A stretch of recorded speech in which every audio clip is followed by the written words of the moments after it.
अरे बुढ़ाऊ, अभी मुस्काता रहा। हाँ? बहुत खुश हुए लड़कनू। हमार हिस्सा के कुल जायदाद अपना पोता के नाम पर कही के। हाँ? बहुत मंद मंद मुस्काता रहा तू।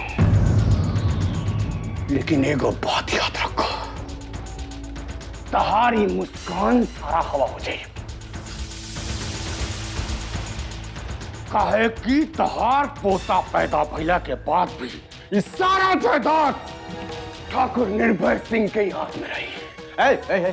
ए बुढ़ो, सुना तुम? हाँ, ध्यान देकर सुनो। ये उदासी नहीं क्या राग में? ये गुस्सा नहीं है, ये खुशी वाला गुस्सा है। और काहे कि हम तहारा आंख में आंसू देखे चाहता नहीं। अब बहुत जल्द तारा आंख में आंसू आई, बहुत जल्द।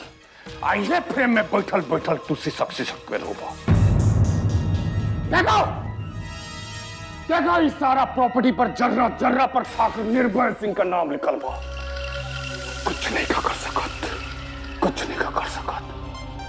काहे कि जब जिंदा रहला तब भी अपना बेटा पर तहर कोनो काबू ना रहे। अब तो तू हवा हो गई बड़ा। जौन खेल खेल के तू गई बड़ा, साथे साथ तहर खेल भी हवा हो गई बा। जौन प्रेम में तू बैठल बैठल मुस्काता रहनो, प्रेम भी अब हमार बा, ठाकुर निर्भय सिंह के। देखे विश्वास होत हैं? अपन नाम लिख के पर भी अपन मोहर लगा देता नहीं।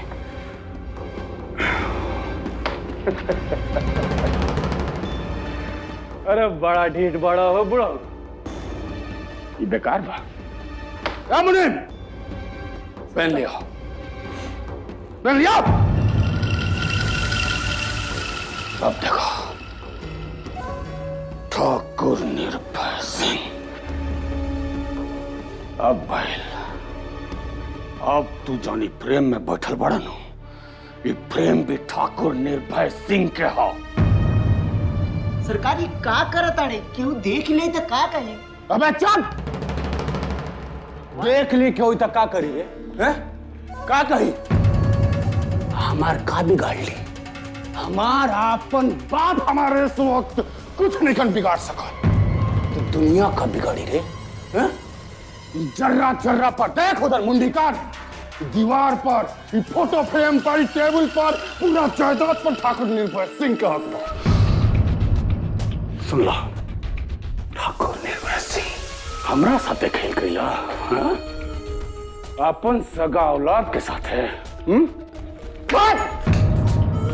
चुप चुप चुप।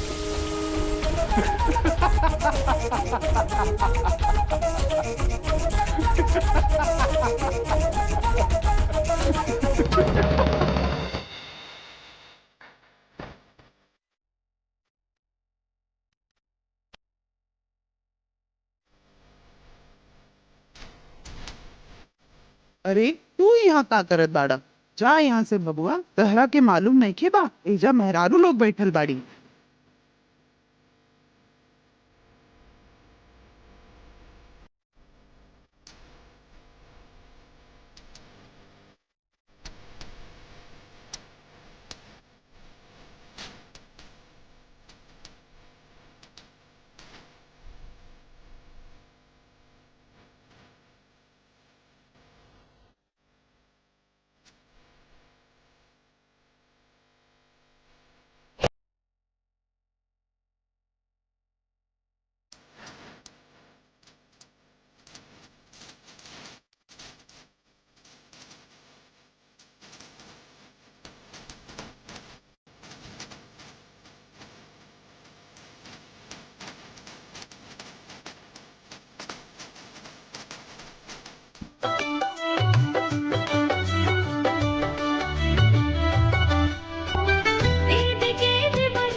कैसे बिसारी प्यार की बतिया आंख बढ़ गई बात बा।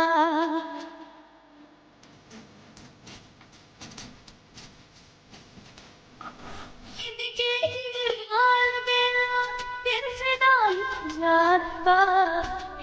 बिसारी प्यार की बत्तियां आज बढ़ गई बात बा, आगे बढ़ गई बात बा हो, आगे बढ़ गई बात बा। परिस्थितियां झिक जाती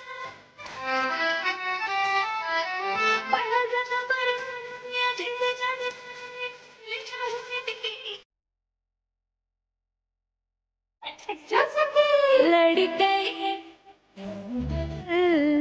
नैना सखी।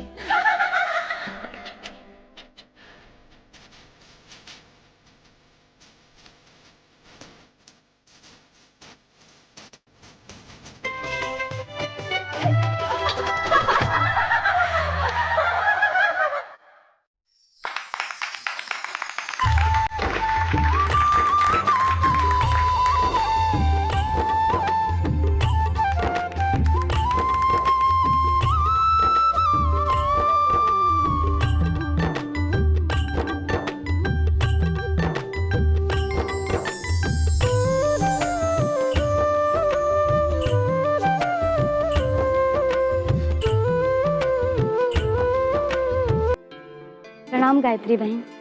प्रणाम गंगा बहन। प्रणाम समधी जी। प्रणाम। प्रणाम चाची। प्रणाम चाचा। प्रणाम। बहुते जल्दी आ गई नी रवा लोगिन। माई और निर्भय भैया के तो इहे लागत रहे कि रवा लोगिन लइका पैदा होखला के बाद आ ओकरा स्कूल जइला के बाद अपन तशरीफ का टोकरा लेके आई जाम लोगिन।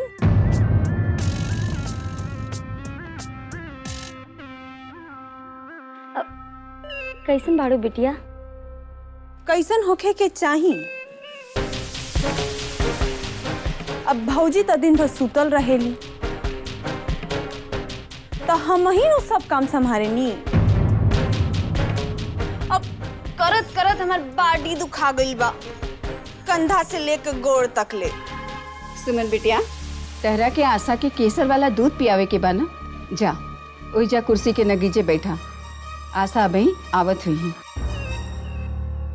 चाची, यदि रउआ इहे चाहतानी कि हमें जैसे चल जाई तो साफ साफ बोली ना, हम चल जाए। ऐसा दोसर दोसर बहाना बना के का बोलतनी? जातनी हम।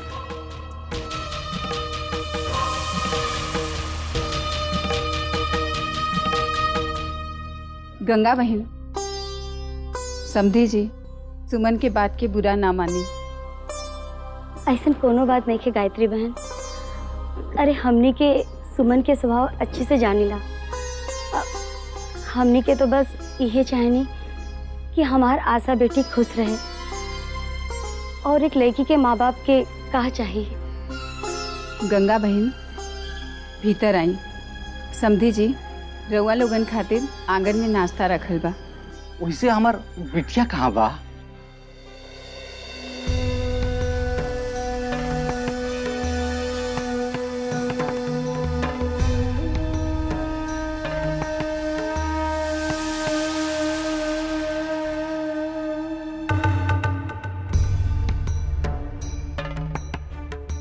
देखा दुल्हन, आखिर वो दिन अहे गई। आज तोरा जिंदगी के सबसे यादगार दिन बा, सबसे खुशी का दिन बा तोरे जिंदगी के। आज तोरा दुखी होवे के कोनो कारण नहीं खे। ठीक कहला। आखिर चंदा के इजा हमरे खातिर तो बुलावल गइल बा। पहले बहुत प्यार से ओकर चांद जैसन गोर गोर गोड़ में पायल पहनाए, जौन हम चांद जैसन मुखड़ा वाली चंदा खातिर उपहार में लेनी है।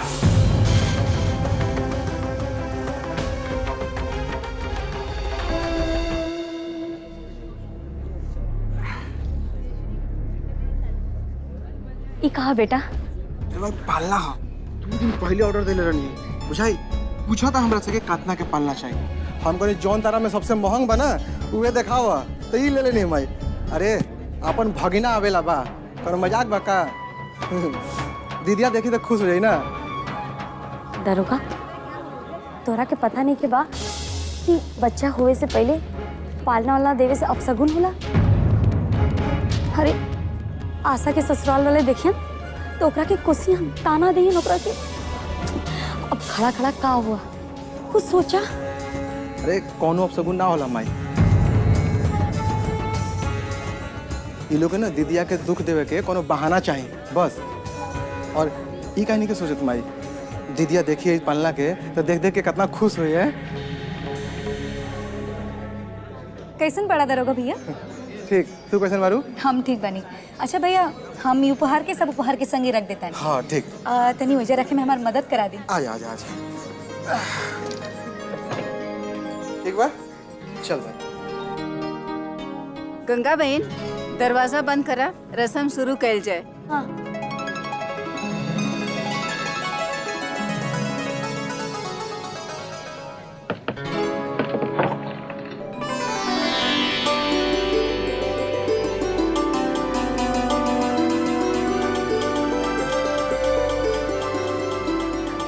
दीदी, आशा दीदी।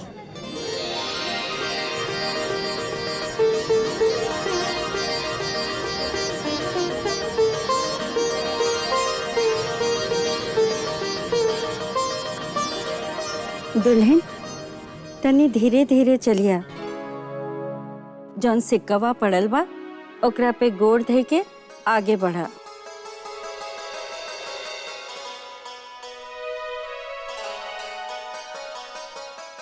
ठीक कहला। आखिर चंदा के एजा हमरे खातिर तो बुलावल गइल बा।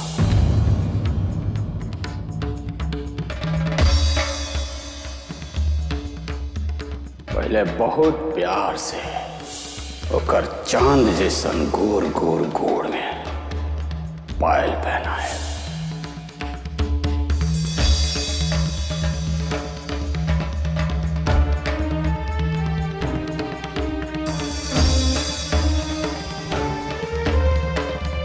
जौन हम चांद जैसन मुखड़ा वाली चंदा खातिर उपहार में ले लिया।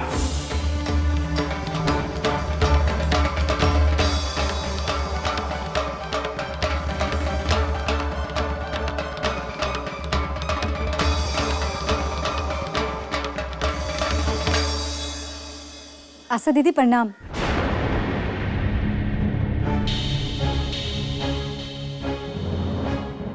हम चंदा।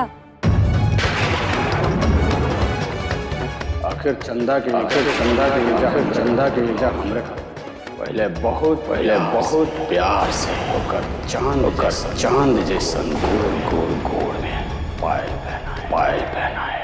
जौन हम चांद जैसन मुखड़ा वाली चंदा खातिर उपहार में ले लिया।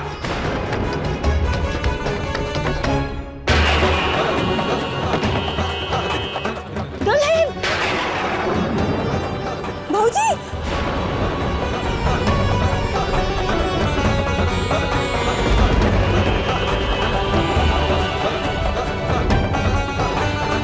पेट के संभाले दुल्हन। हे दुल्हन, अपन खातिर ना, अपन बच्चे खातिर, अपन तबीयत संभाला। हे दुल्हन।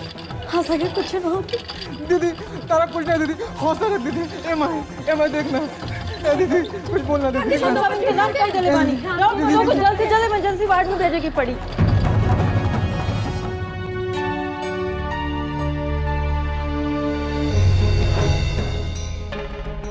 हे किशन भगवान, कैसन खेल बा।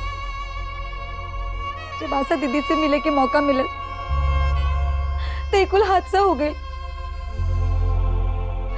तो का चाहत बड़ा भगवान, का चाहत बड़ा। जब हम आशा दीदी से भेंट करे के चाहे नहीं, तब भाग्य हमने के साथ ऐसा कोनो खेल खेलेला कि हम आशा दीदी से भेंट ना कर सके। भगवान, हम तरह से कबू अपना खातिर प्रार्थना न कईनी, बाकी आज आशा दीदी खातिर हम तरह से प्रार्थना करे था कि उनकर अच्छा करिए, उनकर अच्छा करिए।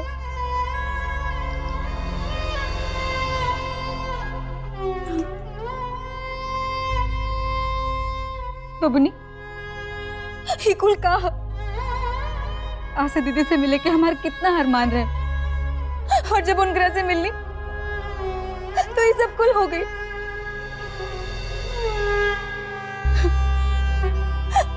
हमरा के ऐसा लगता जैसे ये सब कुल हमरे कारण भइल बा, हमरे में कौन दोस्त बा। दीदी इमे तोहर कौन दोस्त? आशा दीदी थोड़ी ना तोहरे कारण गिरली। देखा तारू चाची, एक नंबर के नौटंकी बाड़ी से।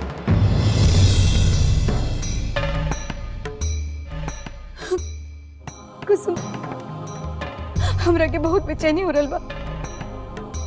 का बता आशा दीदी कैसन होखी? हमरा जी करता कि उनकरा के अस्पताल में हम देख के आई। हमार मन तक वही बेरा उनकरे संगे अस्पताल जाके करत रहे।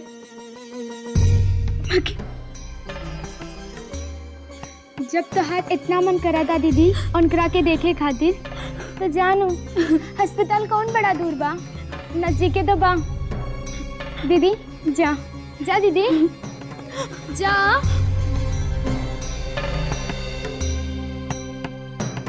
जा दीदी। ए लड़की रुको, जा।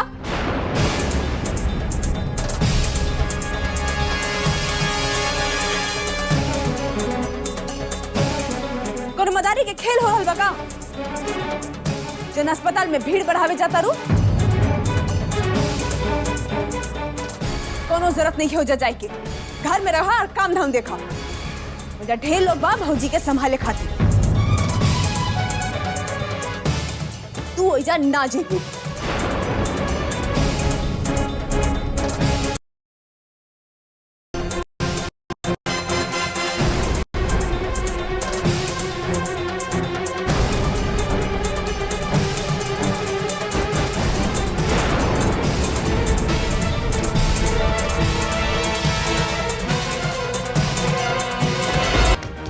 हमार दुलरुआ साले साहब ही बाड़ा।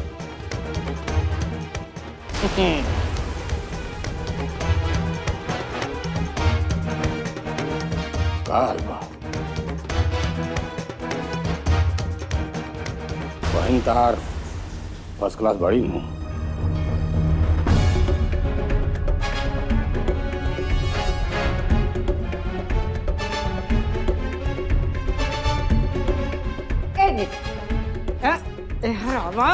कहाँ रहला तू? हाँ कहाँ रहला? नशा करके आई बड़ा गुस्सा? अरे तोरा के बुझाता कि हमनी ऊपर इतना बड़का आफत आ गई बा, और तू पी के आयल बड़ा। इतना पीले बड़ा कि ठीक से खड़ा तक ना हो सकेला, लड़खड़ात बड़ा।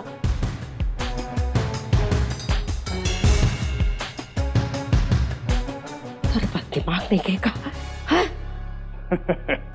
अरे भाई हमरा पर का चिल्लाता रू? तहार पतोहियो तो ठीक से खड़ा ना भइलिया। वो तक सुनिए कि टम लड़खड़ा गई लिया, दम से मुकुरिया ले लिया। हमू तो पत्नी भरता पति है। ऐसन पत्नी वैसन पति, वो का कहल जाला अंग्रेजी में, साला का कहल जाला? हाँ, द परफेक्ट कपल। ससुर जी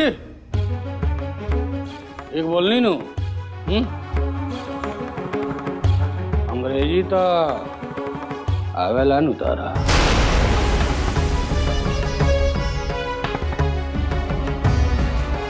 अमाई एक कमाल देखो, तार पतोहियो लड़खड़ाइल तो का कमाल लड़खड़ाइल। का टाइम पर मुकुरिया ललसिया। हॉस्पिटल का दर्शन सीधे हो गए। दरोगा भाई अभी गुस्सा से काम ना चली। फिर हमने के एक दूसरे के साथ देवे के जरूरी बा।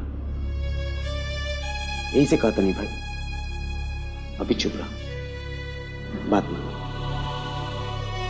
कहा भाई डॉक्टर साहब, सब ठीक तो बनो? हमनी कोशिश करत आनी जा, इलाज शुरू हो गइल बा। बाकी अभी कुछ जरूरी दवाई चाहिए जौनी अस्पताल के स्टॉक में नहीं खे।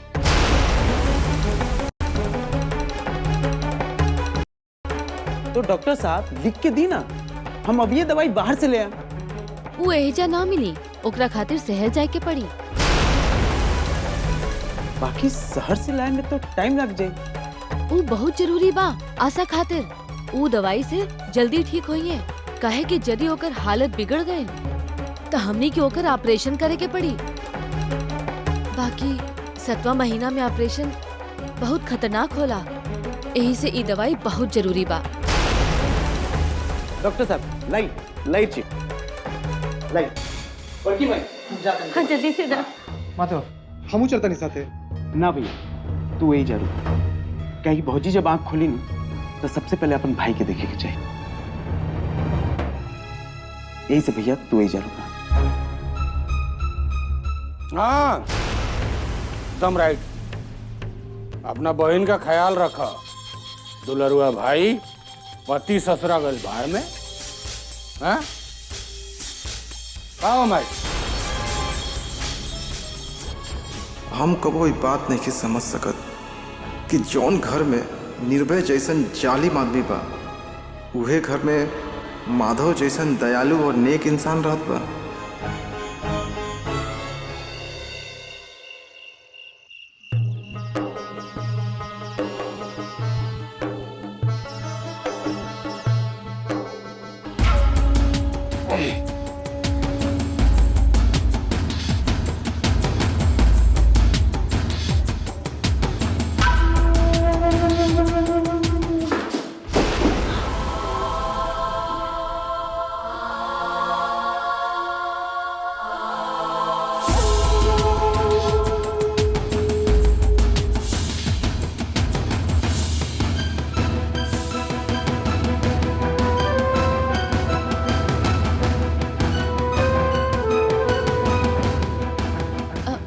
रहुआ लोग धीरज रखी, ढेर घबराए से काम ना चली।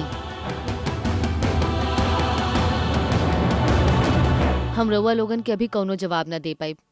उनकरा तबीयत बहुत ही खराब बा। उनकरा तबीयत बहुत ही खराब बा।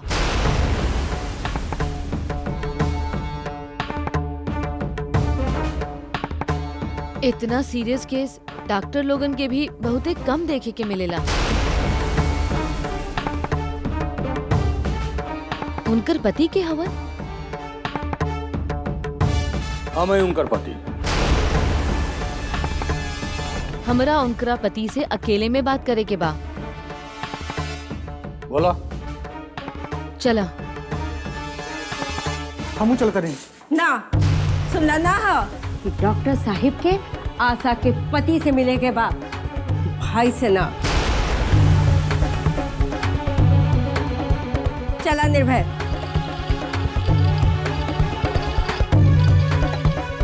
पति के बोले था तो सास का चल गई भीतर। अब पता ना डॉक्टर साहब इन लोग से का कहे चाहत बारे में। हमरा के बुझात नहीं खे कि कैसे हम अपन बात शुरू करी। रउआ लोगन के जच्चा बच्चा दोनों से प्रेम होखे, यही से हमनी के रउआ के मानसिक दशा के अनुमान बा। बाकी जिंदगी में कभी कभी ऐसा होला कि हमनी के दूगो रास्ता में से केहू एको रास्ता चुने के पड़े। और ई ओ मैडम जी, देर फलसफा मत पुकार रहा। सीधा तरह बताओ का बात बा। हमरा बुझौल बुझन आवेला। डॉक्टर साहब एकर मतलब ये बा कि तू जौन कहत बाड़ो वो हमनी के समझ में नहीं खे आवत। साफ साफ बताई ना। हमार पतो तो ठीक बा, बच्चा तो ठीक हो ना? ऑपरेशन तो अच्छे से हो जाए। बाकी का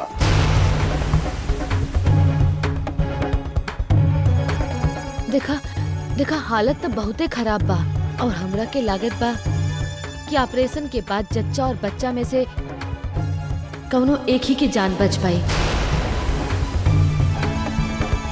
यही से हम समझ सकेली कि ये निर्णय रउआ खातिर बहुते मुश्किल बा। बच्चा हमरा बच्चा चाहिए। चच्चा गई फाड़ में, तू खाली बच्चा के बचाओ। ओ मैडम जी, कौनो कीमत पर। इतना हड़बड़ाई ना, रवा लोग तनी सोच विचार कर ली, मिल बैठकर बात कर ली। काहे कि ये बहुत बड़ा निर्णय हुई रवा लोगन के खानदान खातिर। हमें खानदान है और एक खानदान के निर्णय हो चुकल बा। तू बच्चा के बचाओ। पेपर ले आओ। एकरा पे साइन करा।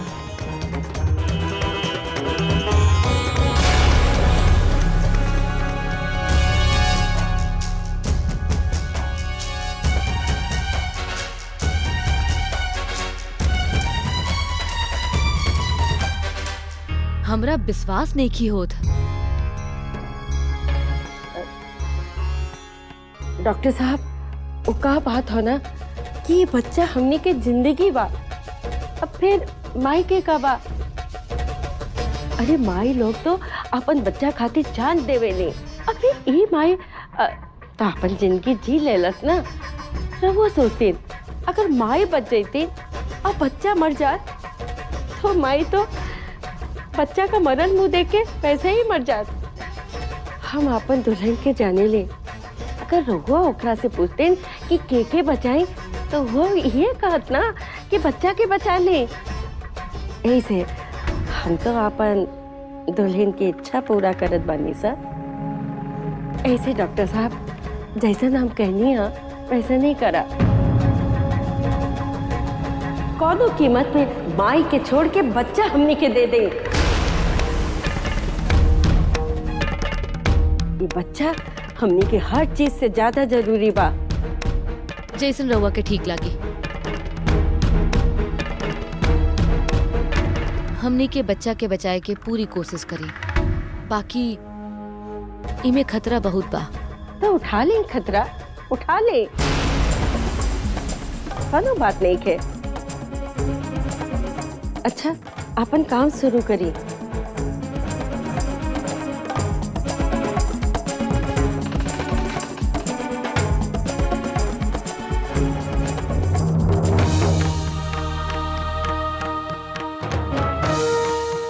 हे भगवान, कितना जालिम लोग से घिरल भी आशा दीदी। उनका रक्षा करिए भगवान, उनका रक्षा करिए।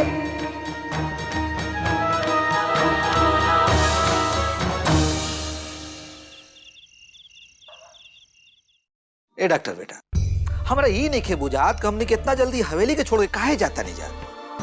ई हवेली में हमने रहे खातिर ना आईली है। दीदी कहली है कि एजा से हमने जल्दी सन अपन घरे जाइत हुई। दीदी आवते हुई हैं। बाबूजी जल्दी तो तैयार हो जाओ। तोर दीदिया तो एजा नहीं खे, फिर तोरा से ये के कहलस कि हमने के घरे जाए के बा? बाबूजी दीदी के फोन आइल रहल, वो इमरती हमरा के बुला के बात करवालस है। देख बेटा, हमरा तो बड़ हवेली में बड़ बड़ लोगन के साथ रह के और अच्छा अच्छा खाए के आदत पड़ गई बा।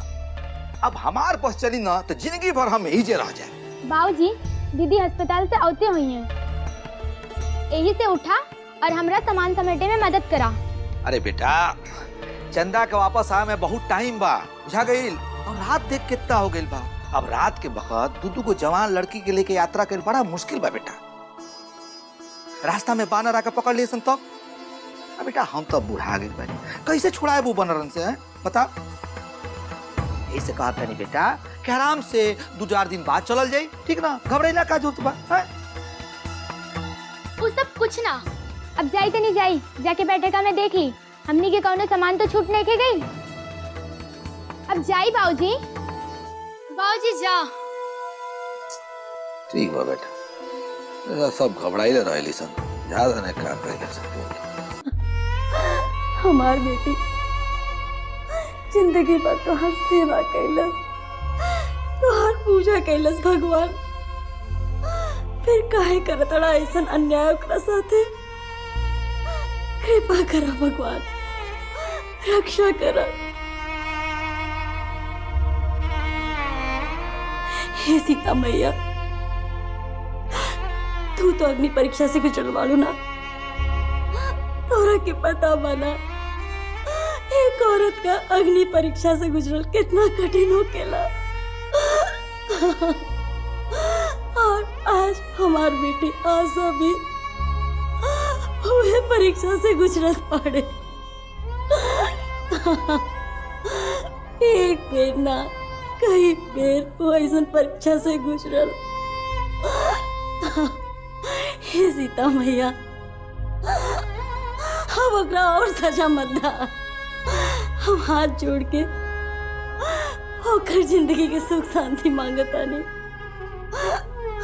आशा आशा और अगर बच्चा के बचा दा भगवान, बचा दा।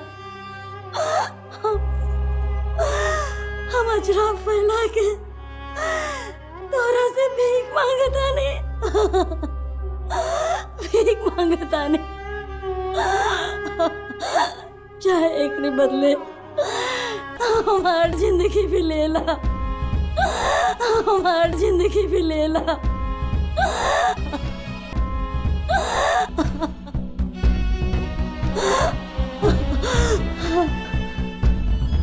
डॉक्टर का गले और अकेले में बहन कंट्रोल रख। हमने डॉक्टर नहीं है, हो जाए हम के बचा ले। हमरा के आशा और ओकर बच्चा दोनों चाहिए। हमने तो डॉक्टर के आगे गिड़गिड़ैनी कि कैसे भी करे हमार पतो और हमार पोता के बचा ले। हमरा के तो दोनों चाहिए। ये और बात बाकी तहार बिटिया हमने के बहुत दुख डाली,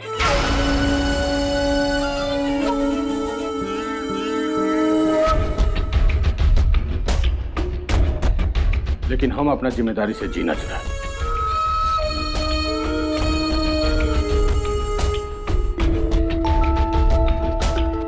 आखिर वो हमारी धर्म पत्नी है। हम अपने धर्म पत्नी से बहुत प्रेम करेंगे। अपना पत्नी के जान बचावल हमारा धर्म भी बा और फर्ज भी।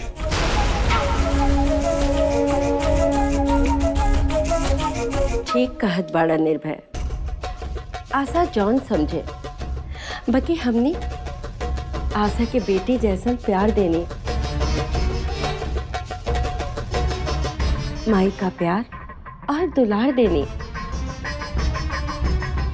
ठाकुर खानदान के इकलौती पतो और ठाकुर खानदान के चराग का माई का इज्जत मिलल ओकरा के। 7 महीना हम खाली ओकर सेवा कैनी। अब ओकर बारी बा हमरा के खुशी देवे का। बाकी अब हमनियों के हाथे में कुछो ना बा। अब तो डॉक्टर ऑपरेशन करी, ओकरे बाद तोहार आशा और तोहार नाती बच जाई। भगवान से प्रार्थना करा गंगा बहन, भगवान से प्रार्थना करा। रक्षा करो भगवान।